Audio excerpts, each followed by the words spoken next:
Boa noite a todos e todas.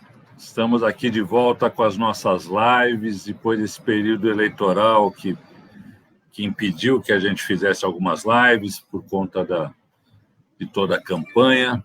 Mas a gente tem um tema muito relevante. E a gente está aqui hoje com a companhia de sempre do nosso querido companheiro Adriano Diogo e com o nosso convidado super especial, que já nos deu a honra de participar de uma live lá atrás, né? Já alguns meses atrás, o professor Gonzalo Vecina, que é médico, que já foi presidente da Anvisa, né? Presidente da Anvisa, foi secretário municipal de saúde, uma grande experiência em toda essa questão da infectologia, das pandemias, que já deu uma grande contribuição, um dos maiores especialistas do Brasil, e mais uma vez está aqui colaborando com a gente, porque a gente está nessa história da segunda onda, e a gente vai discutir com ele a gravidade dessa segunda onda, qual o papel dos governantes, qual o papel da sociedade, né? Enfim,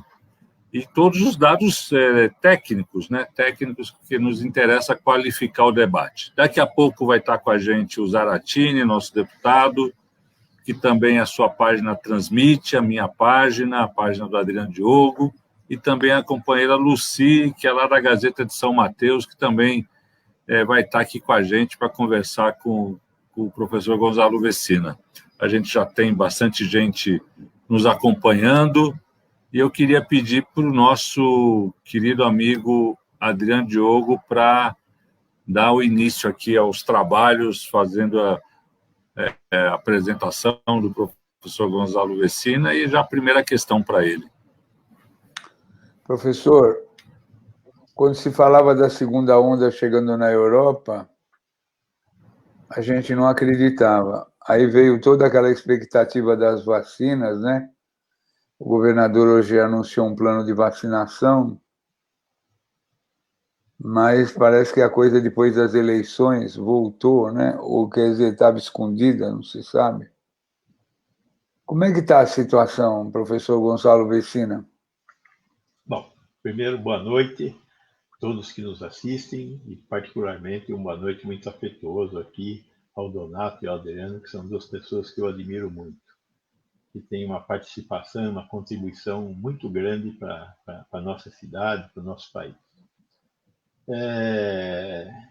A gente tem, de certa forma, evitado falar em segunda onda, porque, tecnicamente, quando a gente fala em segunda onda, a gente lembra da gripe espanhola.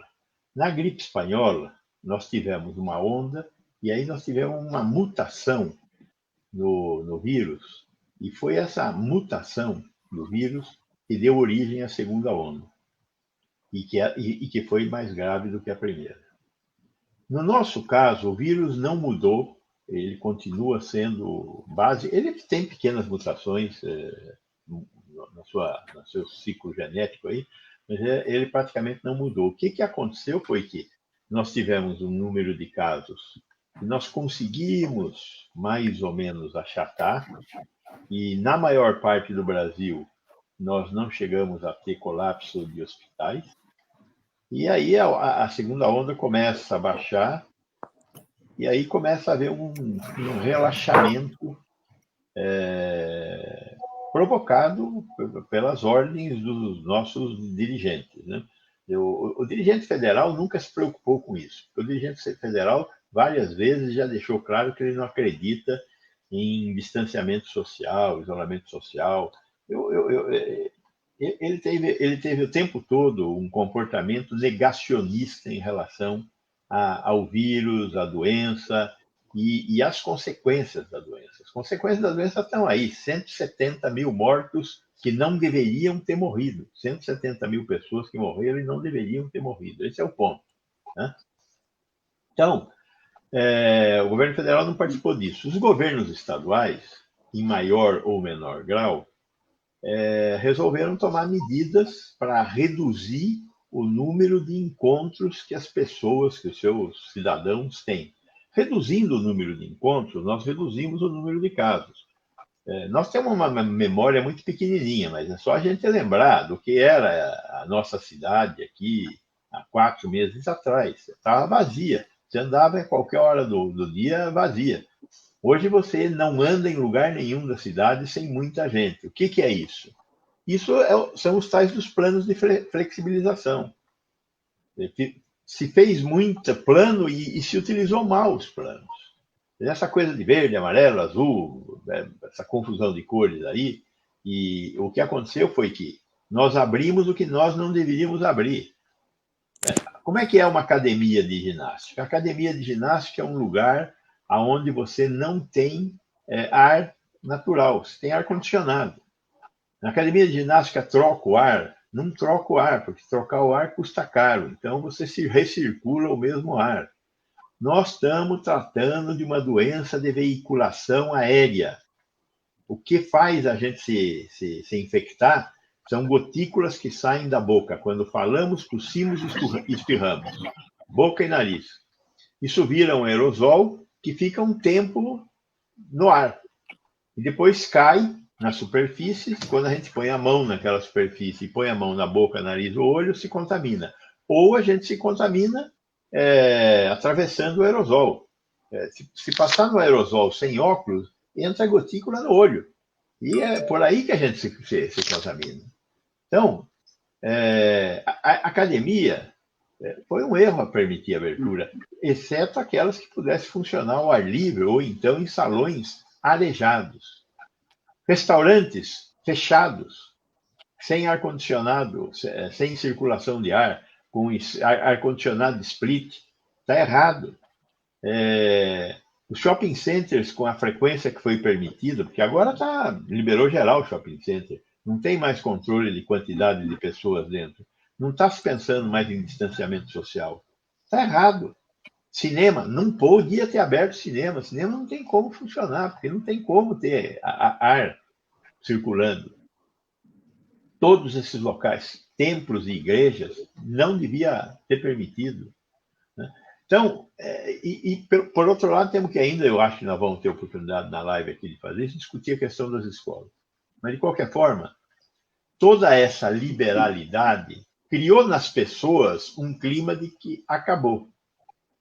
Junte isso com a questão das vacinas que estão por aí, como sair na rua. Ontem fecharam uma festa em Sorocaba, uma rave em Sorocaba, com 3 mil jovens. Né? Você veja as fotos do final de semana da 25 de março, as fotos do final de semana do metrô. Qual é a consequência disso? Encontros. Qual é a consequência de encontros? Casos novos. Qual é a consequência de casos novos? Mortes. Poucas, mas mortes. Não tem jeito. O jovem vai pegar essa doença de uma forma bastante frustra, muito positiva, mas vai chegar lá em casa e vai encontrar o velho, que é seu pai, sua mãe, seu avô, seu tio, e vai transmitir para eles. Então, nós estamos vivendo uma situação que nós criamos, nós, indivíduos, e nós, governantes. Muito grave. E que está fazendo já pressão no sistema hospitalar. O grande problema de fazer pressão no sistema hospitalar são dois. Primeiro, quando o sistema hospitalar já não consegue mais responder e tem que fazer escolhas de Sofia. Um entra, o outro vai morrer sem cuidado. O outro problema é que nós passamos esse ano aqui sem atender câncer, cardiopatia, diabético, hipertenso. E agora os caras estão começando a morrer.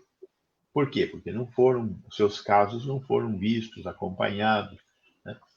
O fato é que nós internamos por ano 20 milhões de pessoas. O Brasil, no seu sistema de atenção à saúde, interna 20 milhões de pessoas. Se a epidemia graçasse solta, ela geraria, só ela, 30 milhões de internações em um ano. Então, é impossível. Onde cabe 20, não cabe 50.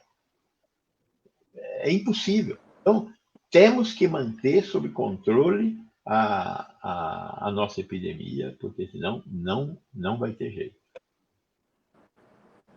Bom, obrigado, doutor Vecina. Já estamos aqui com a nossa querida Lucy, da Gazeta de São Mateus, que vai participar dessa live, e também com o nosso deputado Carlos Aratini. Muito bem-vindos. Eu já queria pedir para a Lucy fazer uma questão para o doutor Vecina. né? A partir, provavelmente, aí sem querer dirigir a pergunta, né? Mas falando um pouco da realidade da periferia, de São Mateus, da Zona Leste, de que maneira você está vendo esse momento da pandemia e que dúvida e que questão você gostaria de colocar para o professor Vecina. Boa noite, meus amigos. Obrigado pelo convite. É um prazer estar aqui participando dessa live. Boa noite, deputado Zaratini. Boa noite, doutor. Boa noite, meu amigo Adriano Diogo e o nosso amigo, o vereador Donato. Um prazer. Realmente, nós estamos passando por uma situação mesmo muito grave, né? Todo dia a gente abre o Facebook, centenas de pessoas ali desejando meus pêsames, e pessoas do nosso coração que morreram, né? E a gente está ficando assim muito chateada até de olhar o Facebook, de tanta gente que está morrendo, tantos amigos que estão indo embora e outros que a gente também não conhece, está vendo indo embora. E, por outro lado, também, doutor, o que a gente está vendo é que na eleição ninguém se preocupou em falar isso.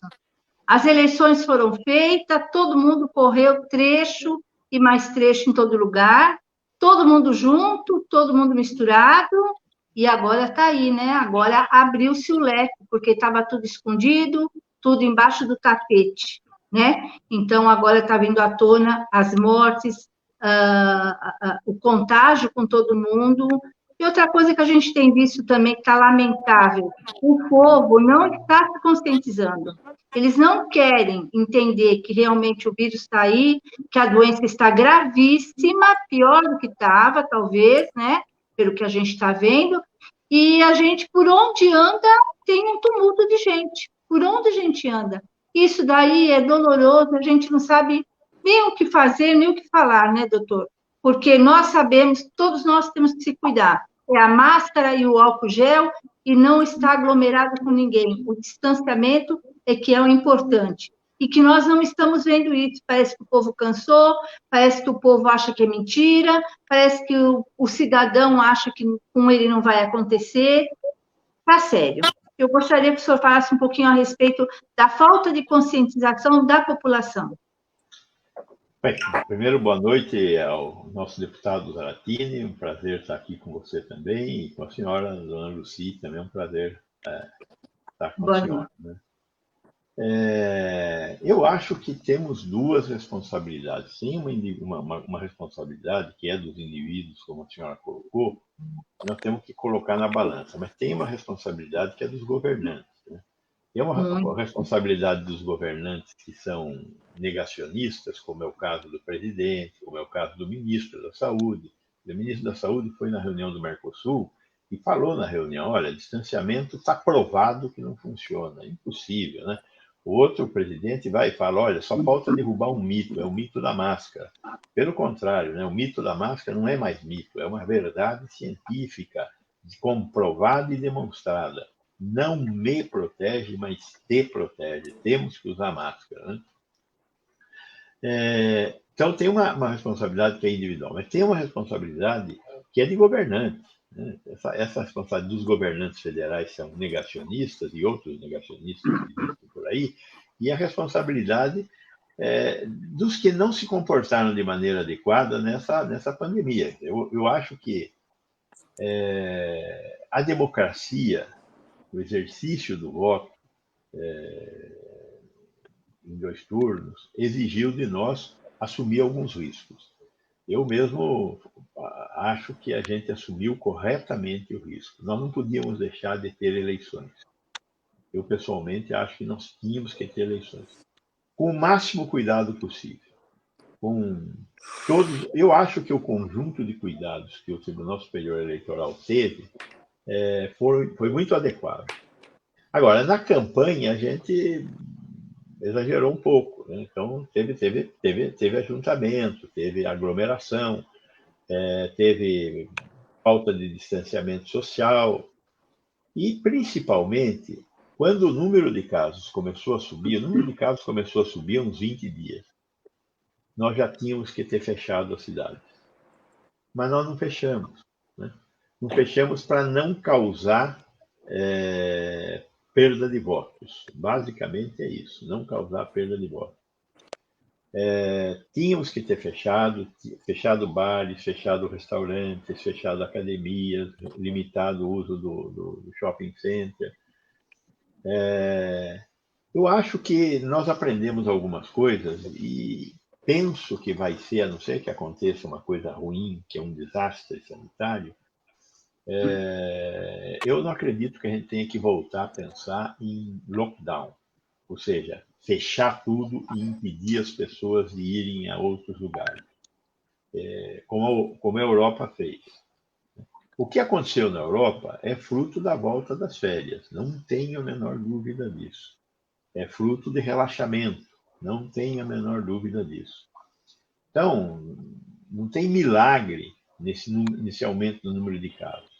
O número de casos em Curitiba e em Florianópolis, neste momento, o pico foi maior do que todos os picos anteriores. Quer dizer, nós tivemos um número de casos maior nesse recrudescimento do que anteriormente. Tudo isso é fruto do relaxamento. O relaxamento, por sua vez, é fruto das ordens que os governantes emitiram e do nosso comportamento. Não usar máscara no queixo, usar máscara abaixo do nariz, não manter o distanciamento social. Esse problema é um problema muito grave. E a superlotação que nós estamos vendo nos meios de transporte coletivo. O transporte coletivo é um importante irradiador da doença. Tem como controlar o transporte coletivo? Temos que pensar nisso, né? Como reduzir a lotação de ônibus, metrô, trem, para que nós tivéssemos um menor número de contatos e, entendo, menor número de contatos e menor disseminação da doença. Eu não tenho respostas fáceis para essas questões, mas que nós teremos que tomar uma decisão no curto espaço de tempo, porque nós estamos entrando estamos começando a lotar as UTIs. Desativamos os hospitais de campanha, vamos reconhecer, erramos ao fazer hospitais de campanha. Os hospitais de campanha tiveram pouca serventia e custaram muito caro. Nós olhamos para a China e o que a gente olhou e enxergou como sendo um hospital de campanha não era um hospital de campanha. Era um lugar para isolar pacientes. Ou seja, gente que estava infectada e que foi isolada nos hospitais de campanha para não disseminarem a doença na sociedade. Então, o hospital de campanha tinha que ter sido usado para isso, mas ele tinha uma estrutura de hospital, uma estrutura cara para você isolar pessoas. O hospital de campanha na China era um hotel de campanha. E nós não fizemos isso. E a experiência que nós fizemos algumas hotéis de campanha. Foi muito ruim. Ninguém queria ficar nos hotéis de campanha. Por quê? Porque nós estamos ignorando o fato de que as pessoas, particularmente os pobres, eles são necessários na casa deles. E eles não são necessários só como provedores. Muito mais do que prover. Então, não tem como você tirar um pai de família e colocar num buraco, ou uma mãe de família e colocar num hotel incomunicável praticamente. Então, não deu certo. Temos que experimentar outras alternativas de como fazer com que os infectados não disseminem a doença na sua família mais direta. Então, a situação não tem notícia boa. Eu não consigo fazer uma analogia ou mostrar um caso positivo. Nós vamos ter que aumentar o distanciamento social, usar máscara e diminuir a presença nos transportes coletivos. Não tem muita saída. Doutor Vecina, enquanto o Zaratini tenta se conectar aí, está com alguma dificuldade de conexão, tem muitas perguntas aqui, mas eu vou passar a pergunta da nossa querida amiga, companheira Clara Anti, que o senhor conhece bem. O Zaratini entrou, mas eu faço a pergunta dela e o Zaratini completa. Doutor Gonçalo, só de lembrar que frequentadores da 25 de março são pessoas da capital, da grande São Paulo, do interior e até do Paraná, fico assustada. já dá para prever o que vai acontecer até o Natal e depois do Ano Novo? Então, essa é a pergunta da nossa querida Clara Ante. Zaratini, aproveita que você voltou e entra na conversa aí, e daí o doutor Gonzalo caiu de novo. Mas, enfim, vamos tentando. Mas já tem uma questão para o doutor Gonzalo, e daí quando ele entrar, ele faz a questão dele. A Clara está muito certa, né? Infelizmente, o que ela está vendo é a realidade, né? Essa doença, você se infecta e você começa a transmitir no dia seguinte. Você só consegue fazer o diagnóstico no 4º, 5º dia de sintomas. Então, após 4 a 5 dias do início dos sintomas, é que o exame do RT-PCR fica positivo. Mas nesse período, você já está disseminando o vírus. Então, as consequências desse final de semana aqui, nós já estamos assistindo hoje. Já tem gente disseminando o vírus que arrumou na 25 de março, 3, 4 dias atrás. Né? E as consequências disso vão ser uma multiplicação de casos. É uma progressão geométrica. Se algum de vocês lembra o que era uma projeção geométrica, é uma projeção geométrica, 2, 4, 16, 32, 64, isso que é uma PG. Né? Então, nós vamos ver a progressão geométrica. O RT, a taxa de transmissão, vai subir fantasticamente. Ela estava abaixo de 1, atualmente ela já está em 1,3, 1,4 e subindo. Né? Então, a consequência é aumentar o número de casos, e aumentar o número de hospitalizações e aumentar o número de mortes. De novo, a grande maioria das pessoas que morrem são os portadores de comorbidade e os velhos. Portugal tem uma estatística impressionante. 97% dos mortos em Portugal, 97% foi em pessoas acima de 50 anos. Então, de cada 100, 97 pessoas acima de 50 anos. Então, morre muito pouco jovem, morre muito pouca criança, quase não morre criança. Então, agora, pessoas que são obesas, pessoas que são hipertensas, diabéticas, têm insuficiência cardíaca, asma, ou tem, é uma subida, né? 50, 60, 70, 80. Né? 80 anos, 15 em 100 morrem. De 0 a 40, 2 em 1000 morrem. Então, é uma doença que mata muito mais velhos. Então, temos que nos preocupar com isso.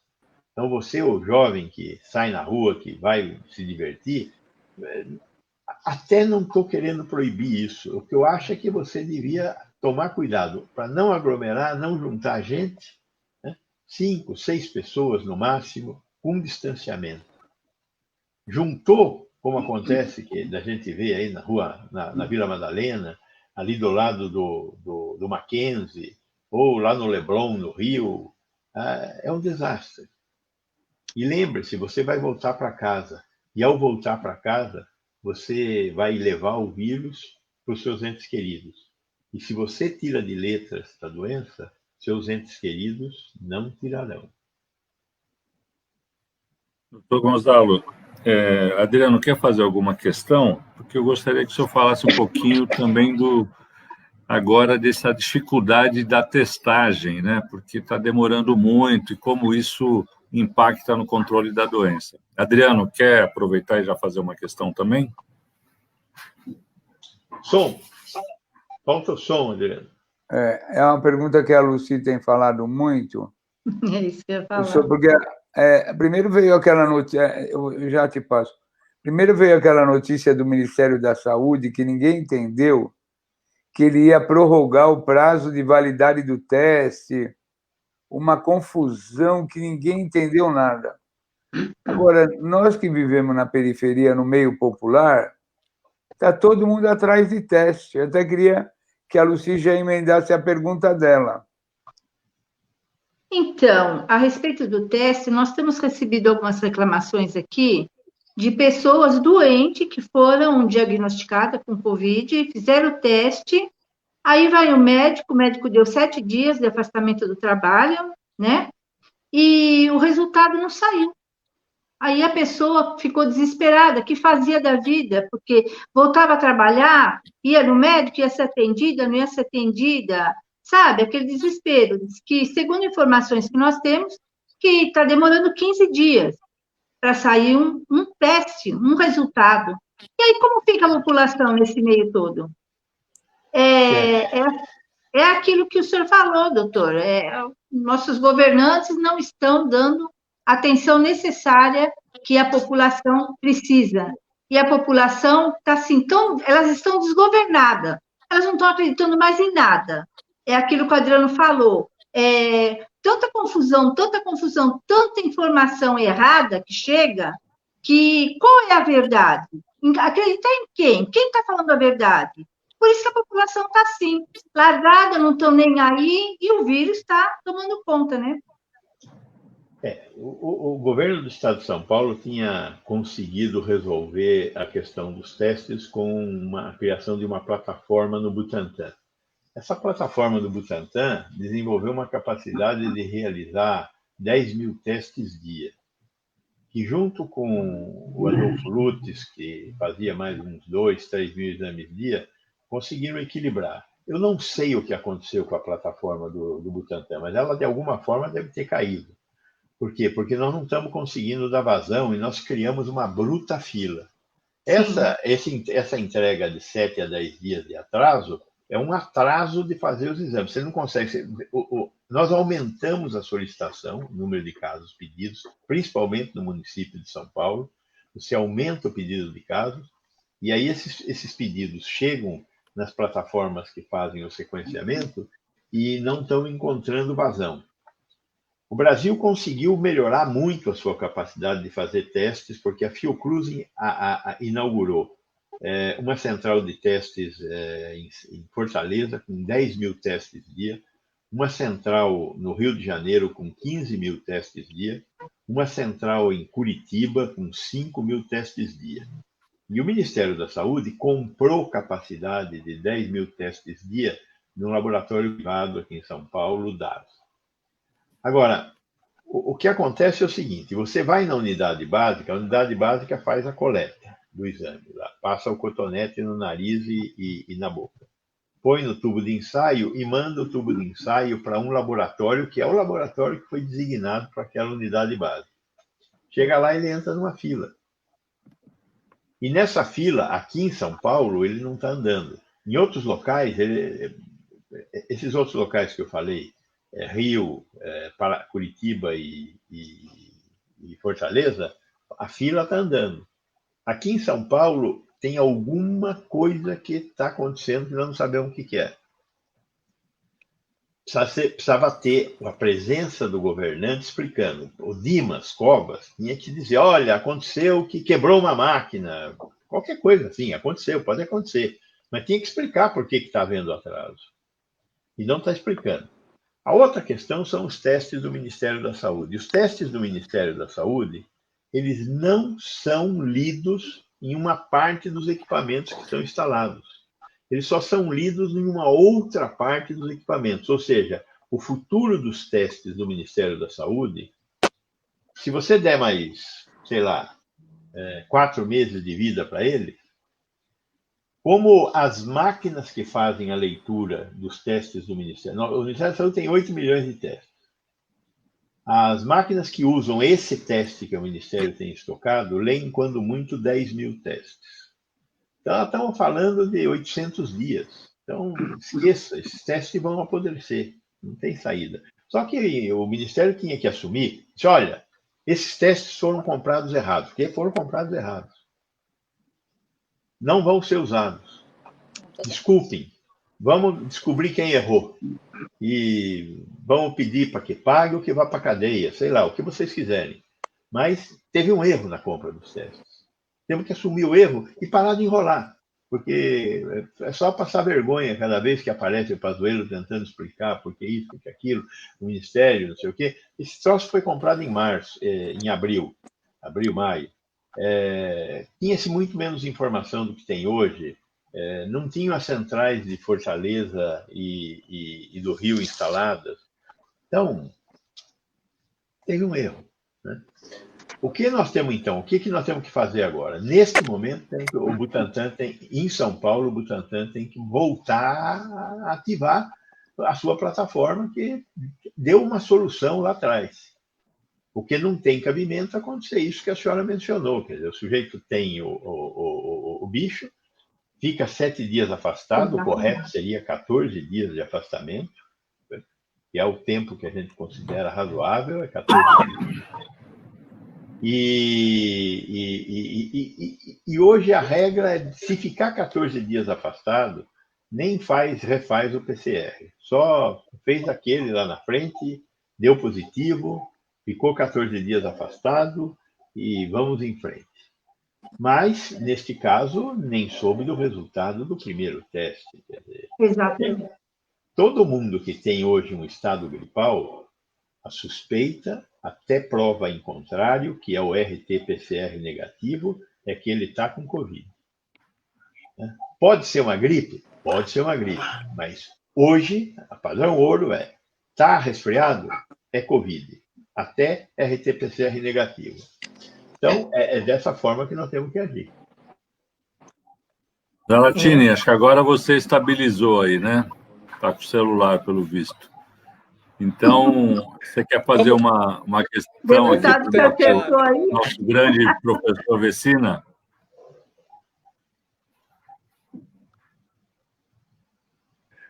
Vamos fazer. Boa noite aí, professor Vecina, Donato, Lucia, Adriano. Boa noite aí a todos vocês. Professor Vecina, hoje eu estava conversando com um amigo que estava me dizendo que a lotação nos hospitais aí particulares, no Sírio, no Einstein, no Hospital Alemão, ela está muito, muito grande, né? Quer dizer, a lotação está lotado, né? Estão lotados, e que também estaria essa lotação nos hospitais públicos, né? O governo do estado e a prefeitura desmontaram os hospitais de campanha. Eles aí não estabeleceram uma estrutura definitiva e os hospitais foram desmontados. Então a pergunta é, bom, realmente parece que já veio, né, essa nova onda, né? O que nós vamos fazer? Né? Como é que vamos fazer? Vai gastar de novo dinheiro para remontar os hospitais de campanha? Ou houve algum aprendizado, alguma coisa que garante o atendimento nessa situação que hoje de limitação de leitos de enfermaria e de leitos de UTI? Como é que o senhor está vendo isso? Eu acho que essa questão primeiro que os hospitais estão cheios mesmo, e a rede pública está começando a ficar cheia. Mas eu acho que uma parte do esforço que nós fizemos de ampliação de leitos, então, o Einstein, por exemplo, ampliou quase 100 leitos lá no Hospital da Zona Sul, o Moisés Deutsch, mas não foram ampliados em leitos tipo hospital de campanha, são leitos que não foram desativados, né?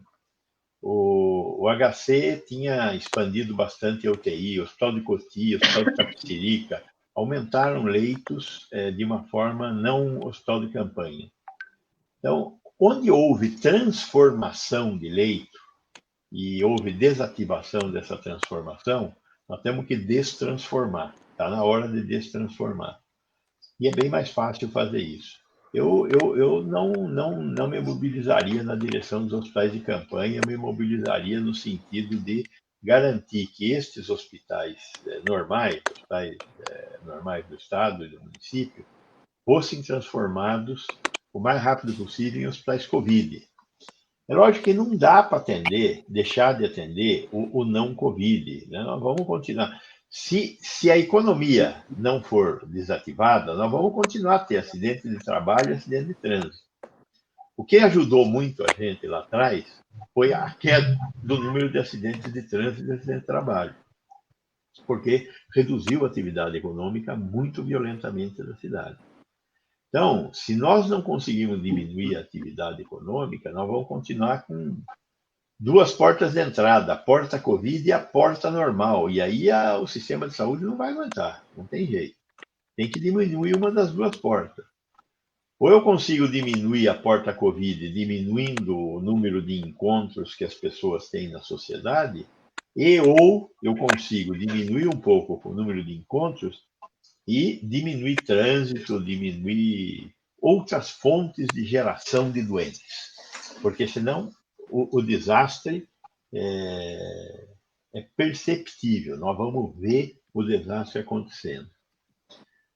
Nós, São Paulo, tem uma situação um pouco melhor do que as capitais do Nordeste e, particularmente, as capitais do Norte. As capitais do Norte, Manaus, por exemplo, Manaus teve muito caso. Então, Manaus está tendo um recrudescimento agora também.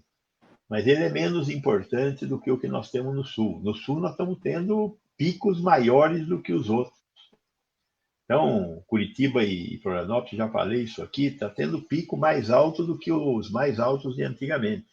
São Paulo está chegando perto desses picos que nós já tivemos.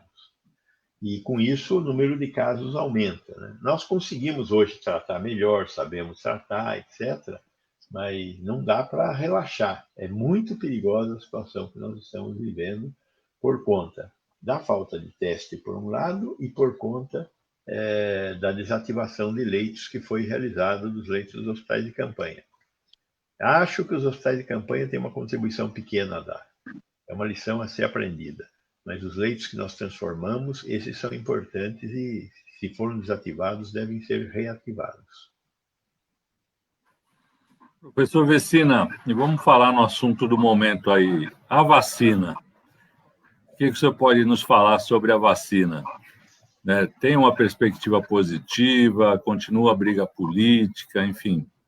Bom, as duas coisas, né, Donato? As duas coisas. Infelizmente, tem a briga política e tem perspectiva, né? O Brasil teve, entre aspas, a sorte, porque é uma sorte duvidosa, de ser espaço para pesquisa clínica de pelo menos 4 vacinas, né? A vacina da Sinovac chinesa, a vacina da AstraZeneca Oxford da Inglaterra, a vacina da Janssen, que é uma vacina americana. A Janssen é uma subsidiária da Johnson & Johnson, e a vacina da Pfizer-BioNTech. A Pfizer americana, a BioNTech é uma empresa alemã que fizeram um acordo. Né? Fora essas vacinas, existem ainda mais umas 3 vacinas sendo testadas na China, existe uma vacina sendo testada na Índia, existe uma vacina ou 2 sendo testadas na Rússia, existem outras vacinas nos Estados Unidos, da Sanofi, a Sanofi é francesa, então, na Europa, da Merck, alemã, da Novavax também nos Estados Unidos. Mas vamos ficar só com as 4 que testaram no Brasil. As 4 que testaram no Brasil, uma tem um acordo de produção com o Instituto Butantan que vai bem. Teve um incidente que foi aquele caso de suicídio, um paciente que tomou a vacina e se suicidou. Ou exagerou na dose do produto que ele estava usando. Mas não tem a ver com a vacina. Então, a vacina chinesa vai bem nos testes de segurança, deve entregar por esses dias toda a documentação sobre a questão dos testes de fase 3 e deverá ser uma candidata aprovada pela Anvisa, se tudo correr bem, né, nos próximos dias. Eu espero que ela seja aprovada antes do final do mês de dezembro, começo do mês de janeiro, no máximo. Essa vacina, ela já tem aí no Brasil garantidas 46 milhões de doses, ela funciona com 2 doses, e além disso o Instituto Butantan vai produzir mais. Nós devemos ter no total, durante o ano que vem inteiro dessa vacina, o suficiente para vacinar uns 80 milhões de brasileiros. Do outro lado, tem a vacina da AstraZeneca, Oxford. A vacina do Butantan é uma vacina de vírus atenuado. Né? Pega o vírus e diminui a potência dele e põe dentro de um recipiente e aplica, e ele entra no nosso corpo, não é capaz de produzir a doença e produz reação imunológica. Tecnologia ultra conhecida, vírus, a vacina do sarampo, a vacina da raiva, vacina da febre amarela, um monte de vacina. Então, essa é uma tecnologia bem dominada, tá certo? E do outro lado, nós temos a vacina da AstraZeneca Oxford, que é feita de vetor viral, é uma tecnologia mais complexa, já foi usada também na vacina do ébola. O ébola é uma vacina que é feita com a mesma tecnologia de vetor viral, então não é uma coisa totalmente estranha, né? Então, essa vacina, ela teve um probleminha aí, que é o negócio da dose. Meia dose, uma dose e meia, 2 doses. A AstraZeneca tem que explicar para a gente o que aconteceu.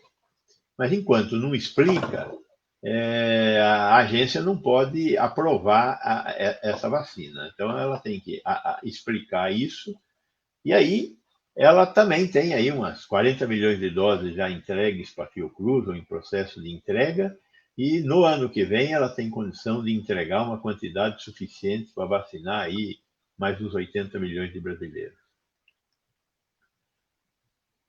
Então, a aposta da Fiocruz é a aposta que o governo federal resolveu assumir. E brigou com a vacina chinesa por razões políticas, porque é a vacina do Dória. É uma coisa incompreensível se eu tenho uma vacina, não usar a vacina quando eu não tenho vacina suficiente para vacinar toda a população. Então, isto não é aceitável. Por outro lado, o Dória está nadando de braçada nessa história, né? E está propondo um plano de vacinação da população paulista. Tem lógica isso? Eu sinto muito. Eu não gostaria que tivesse lógica, porque não tem. Mas, veja, se o governo federal não vai vacinar, se o governo estadual tem condição de vacinar, que o governo estadual vacine. A vacina é boa? É boa. É segura? É segura. Eu vou estar na fila? Eu vou estar na fila. Mas é uma excrescência, é uma coisa errada, né? Nós temos um PNI, um Plano Nacional de Imunizações. Esse plano aplica 300 milhões de doses de vacina na população brasileira por ano. Agora, em março, abril, nós tivemos a vacinação contra a febre, a gripe. A vacinação contra a gripe vacinou 80 milhões de brasileiros, idosos, crianças, profissionais de saúde e grávidas. O que nós temos que fazer agora com a vacina da Covid é um pouco diferente, né? Porque nós vamos vacinar profissionais de saúde, vamos vacinar idosos, quilombolas e indígenas. Essa é a proposta que a Secretaria de Estado de Saúde está veiculando. Vamos fazer? Ora, se o governo federal não resolver assumir isso para o Brasil, faz São Paulo. São Paulo vai ter sobra de doses? Vai. Vai negociar com outros estados? Espero que sim. Gente vai invadir São Paulo para ser vacinada? Com certeza. E se tiver dentro dos critérios, será vacinado? Espero que sim. O que vem para o bem não vem para o mal. Essa é a minha opinião. Poderá ser um negócio barata voa, né? Desorganizado. Mas é o que temos para o momento, dado os governantes que elegemos. É isso, professor. Adriano, quer fazer alguma questão? Liga o som, Adriano. A edição de domingo da Folha, ela queimou a possibilidade da credibilidade da vacina chinesa. O Dória anunciou a campanha de vacinação e a Anvisa diz o seguinte: a Anvisa reage ao anúncio de Dória e diz,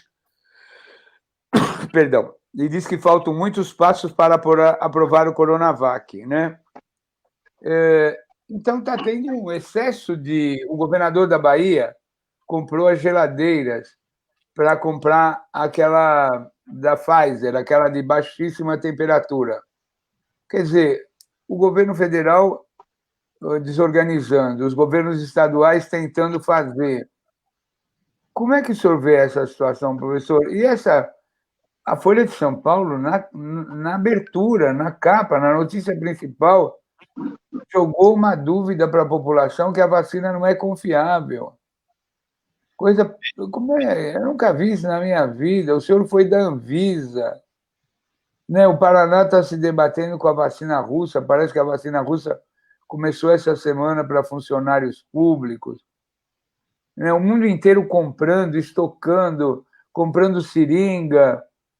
Isso aí, eu acho que isso aí vai dar uma confusão enorme, né, professor? Já existem cenários em que tudo é possível. Eu acho que tem chance da gente ter uma bruta de uma confusão.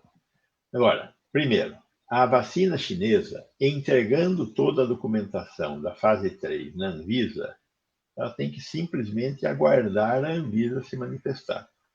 Quanto tempo a Anvisa pode demorar para se manifestar após a entrega do último documento? Veja, tem os prazos que estão na lei, 90 dias. Mas tem o prazo da realidade. O prazo da realidade é não mais do que 30 dias.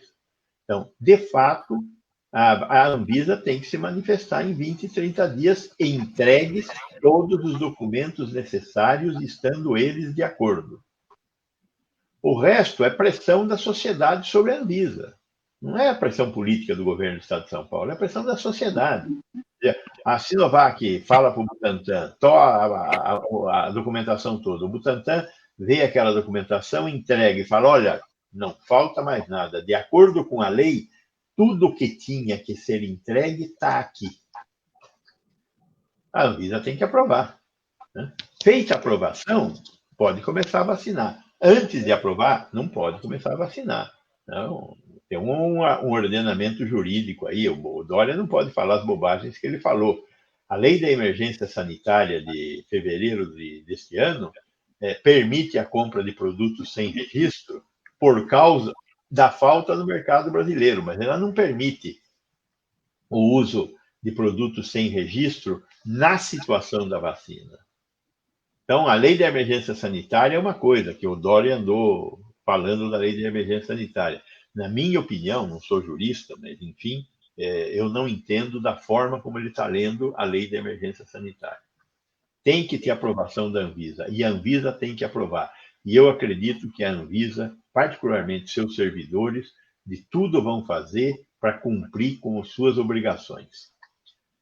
Não boto tanta fé assim na diretoria da Anvisa, mas na Anvisa eu boto fé, e nos servidores da Anvisa eu boto fé. A outra questão são essas outras vacinas. A Gamaleia não saiu da Rússia ainda. Nenhum país viu nenhum documento da Gamaleia. Os únicos documentos que tem são de fase 1 e 2, quando na fase 1 foi testado com 75 russos de até 40 anos, na fase 2 com mais 75 russos. Não tem mais nada, todos em bom estado de saúde.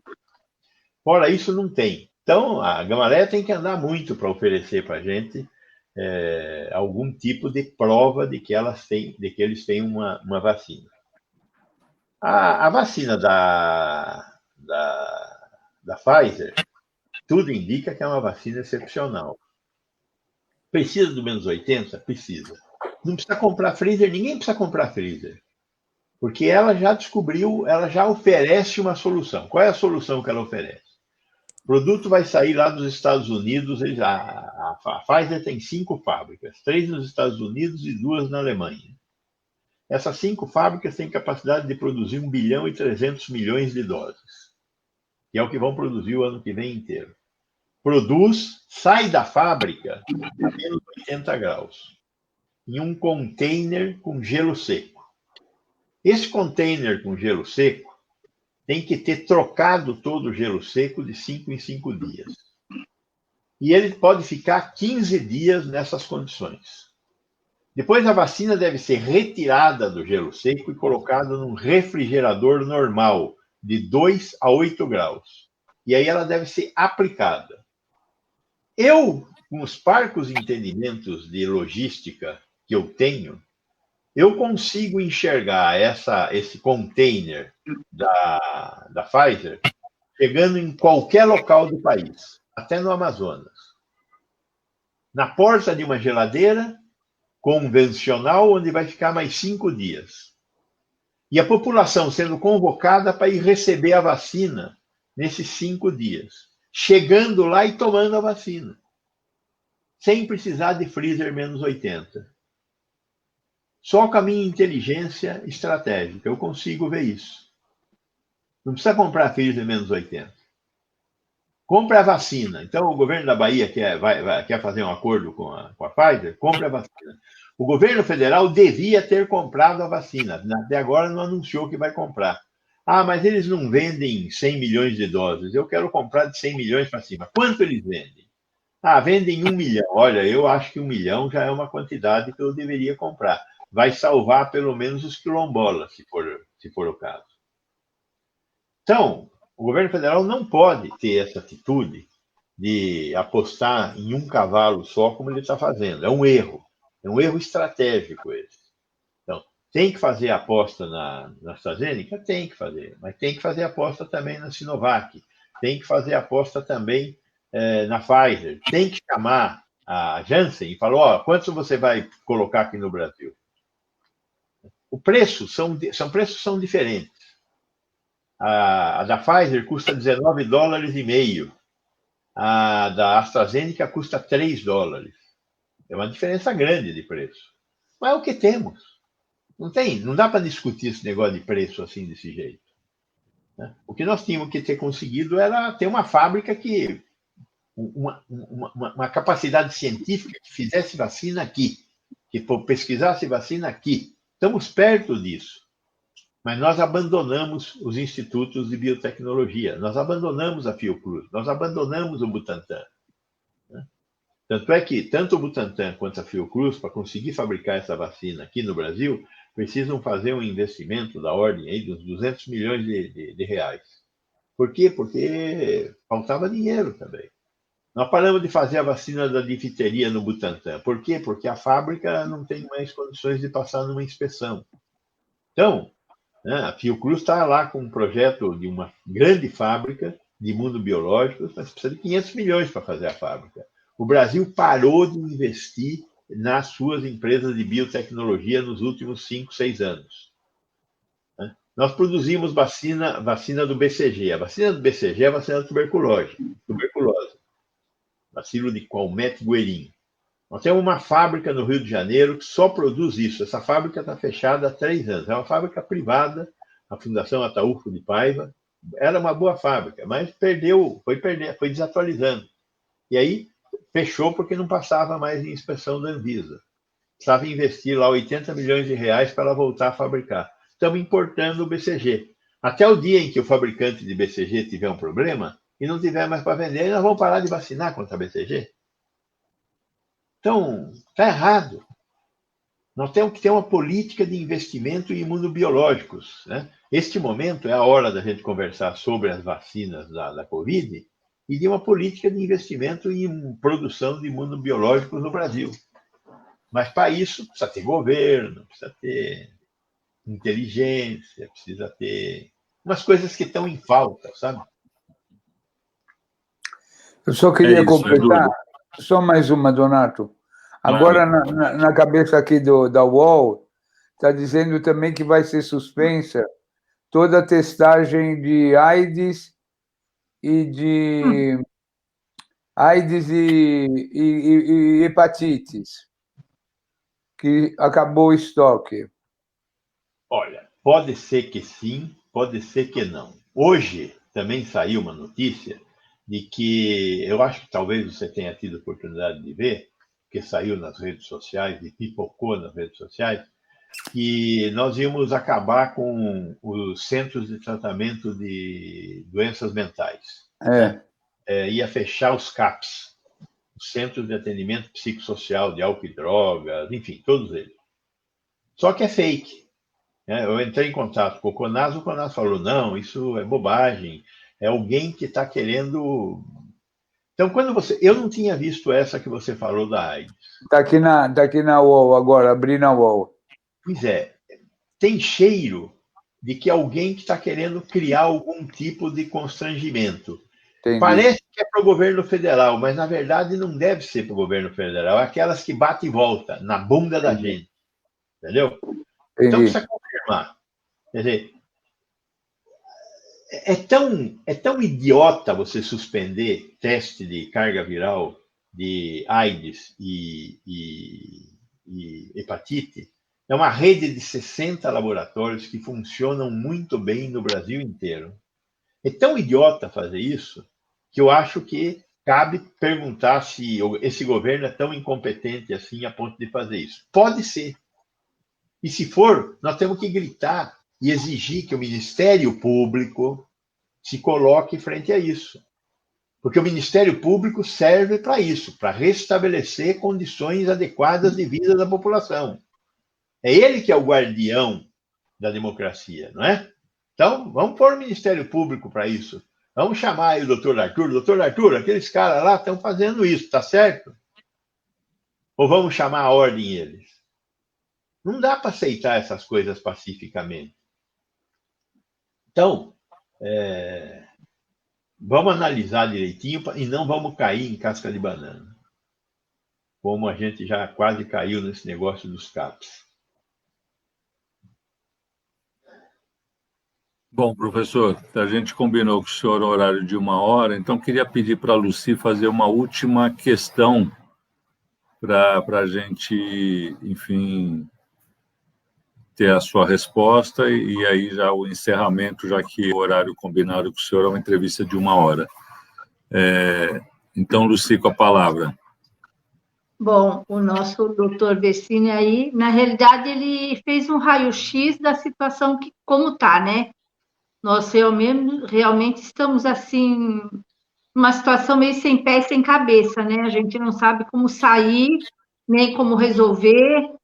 Os governantes estão cada vez mais enrolados, pensando na política, pensando na eleição, né? Que vai vir para a presidência, e um querendo puxar a sardinha para o seu lado, e a população está aí sofrendo as línguas. Que venha a vacina melhor, que venha a vacina que tiver para salvar a população, que venha o que tiver para salvar o povo, que eu acho que é a melhor coisa que tem. Doutor Vecini, obrigado por o senhor ter trazido tantas informações boas para a gente, que a gente fica meio... Continuamos sem saber o que fazer. Distanciamento, máscara e álcool gel, que eu acho que é o melhor, né? No momento. Tem mais uma coisa. Volta às aulas. E volta às aulas. Eu falei isso hoje, doutor, porque, olha, veja bem, o meu neto está sem aula todo esse tempo. Aí ele veio aqui, foi para a casa da outra avó, dos avós. Aí eu falei para minha filha, que a minha filha é enfermeira também. Aí eu falei para ela assim, então, se o menino estivesse na escola, ele estava mais bem guardado do que no meio da gente aqui. Olha, ele foi para a casa da outra avó, depois os pais vão pegar para levar para casa, quer dizer, porque trabalham, né? E as crianças não estão aprendendo nada, é um bando de analfabetos que já vinha vindo de lá atrás, e agora piorou, né? Então, as crianças têm que voltar, sim, para as aulas, eu acho, quanto antes, porque eles vão estar mais seguros na escola do que na rua. Dona Lucia, a gente não quer que as crianças fiquem muito mais seguras, porque elas sofrem muito pouco com essa epidemia. Elas quase não têm essa doença. Sim, mas vão para as aulas, se distraem, estudam, ocupam a mente. O problema é essa criança visitar a senhora. A senhora não pode receber a visita dela. Quando ela for para a aula, não pode. Então, tem que encontrar um jeito de não receber crianças em casa. E a outra questão é a seguinte. E os professores não correm risco? Então, e os professores? Não, os professores correm risco. Então, nós estamos numa bola que não tem saída. Nós vamos ter que entender essa questão. Primeiro, professor que é grupo de risco fica em home office, não vai trabalhar. Professor que não é grupo de risco vai trabalhar. Alunos que tenham asma, comorbidade, não vão na escola. Alunos que não consigam se distanciar de seus velhos, os pais terão que decidir o que vão fazer. Mas nós temos que deixar os pais tomarem essa decisão. Meu filho vai para a escola, meu filho não vai para a escola. Temos que ter claro aqui que o nosso objetivo não é a tabela dos 9. O nosso objetivo é a socialização das crianças. Não dá para ficar mais um ano sem socialização das crianças. Com certeza. Então, eu acho que nós temos que conversar com o sindicato dos professores, com o sindicato dos trabalhadores da educação, e tentar criar um meio de campo. As escolas têm que ter condição de receber os alunos com ventilação, com instalações sanitárias adequadas. Tem que ser feito alguma coisa nas escolas. Ainda dá tempo, porque nós vamos retomar a aula só o ano que vem. Então, escola que precisa de reformar, reforma logo, pô. Estamos já há um ano nessa história. Mas temos que retomar as aulas. Agora, tem que retomar as aulas com os cuidados devidos. Com os cuidados devidos. Negociando com os trabalhadores da educação e negociando com os pais das crianças. Mas nós temos que ter uma inteligência aí para fazer essa negociação, para que as crianças parem de pagar o pato, da gente deixar funcionando cinema, restaurante. Fizemos o contrário do que a Europa fez. Exatamente. Temos que voltar de um lado e fechar do outro, né? Para conseguir controlar minimamente essa pandemia. Né? Doutor Vecina, esse é um tema bem polêmico, já deu uma polêmica enorme aqui nos comentários, é um tema para uma live inteira e um pouco mais, né? Ele só falou bem no fim. Eu agora, na terça ou quarta-feira, deixa eu ver aqui quando é que é, na Câmara dos Vereadores vai ter uma reunião, terça-feira, às 14 horas, do Comitê de Educação Municipal de São Paulo. Vai ter uma live aí. É amanhã. Eu estarei lá, às 14 horas. Então, na página da Câmara Municipal, transmite essas reuniões, no Facebook da Câmara. Então, está todo mundo convidado. Eu estarei lá. Eu vou falar a minha opinião. Minha opinião é essa. Como já foi diferente, eu participei de um monte de lives já contra a retomada das aulas. A gente vai aprendendo e a gente vai mudando. Ainda bem. Tá certo. Mas, como o senhor disse, amanhã, então, às 14 horas, quem tiver interesse nesse debate e aprofundar, esteja lá. Que é um debate polêmico, naturalmente, e como tudo é polêmico, mas, enfim, a gente está muito agradecido aí a sua presença, professor Vecina, sempre é uma contribuição inestimável, e a gente, em breve, vai voltar a conversar. Espero que numa situação melhor, né? Não tendo que fazer projeções projeções que nem são projeções, né? Porque a gente não consegue ter um quadro, né? Dado o governo, dada essa confusão toda a partir principalmente do governo negacionista e do Bolsonaro, que embaralha tudo, mas também que outros governantes não estão fazendo a sua parte como deveriam, né? A gente já passou a eleição, não estamos aqui para fazer disputa política, mas está constatando uma situação que a população está desorientada, como disse a Lucia aqui. Exatamente. E a gente vai para essa situação, infelizmente, com muitas mortes e muitas perdas. Então, eu queria agradecer ao Adriano, mais uma vez, aqui, a participação, a Lucy, nossa convidada especial de hoje, especialmente o doutor Vecina, pela sua disponibilidade, sua clareza, sua transparência aí nas suas opiniões. E agradecer a cada um e cada uma que participou dessa live, foram centenas, muitos comentários aqui, naturalmente a gente não consegue fazer essa mediação, já que a importância do debate era importante ouvir o professor Vecina, mas eu acho que foi bastante enriquecedor e a gente agradece, então, a presença de todos. Vamos continuar fazendo distanciamento social, usando máscara, usando álcool em gel e discutindo mais a questão da volta às aulas, tá certo, professor? Que aí a gente tem um debate para fazer, tá bom? Vamos marcar outro, pode me convidar que eu participo. Boa noite, obrigado. Um abraço, boa noite. Obrigado. Boa noite a todos, um abraço. Tchau. Boa noite, boa noite.